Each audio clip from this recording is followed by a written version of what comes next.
តើអ្នកធ្លាប់គិតទេថាដើមឈើដែលគេបោះបង់ចោលក៏អាចក្លាយជាវត្ថុមានតម្លៃបាន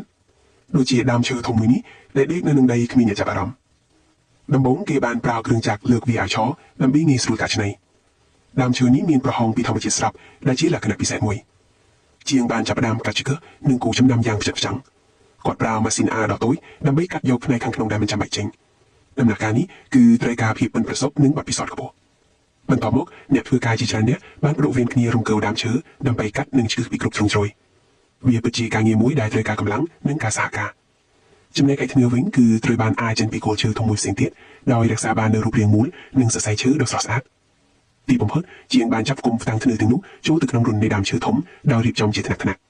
ការដាក់បញ្ចូលគ្នានេះត្រូវតែប្រយ័ត្នប្រយែងបំផុត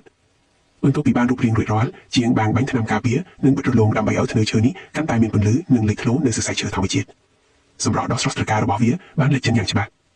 នេះគឺជាស្នាដៃដ៏អស្ចារ្យដែលបានបំលែងដើមឈើចាស់ឲ្យទៅជាធ្នើរដាក់តាំងដ៏ប្រណីមួយវាស័ក្តិសមសម្រាប់ដាក់តាំងលម្អក្នុងផ្ទះឬនៅសួនច្បារជាមួយរុក្ខជាតិបៃតង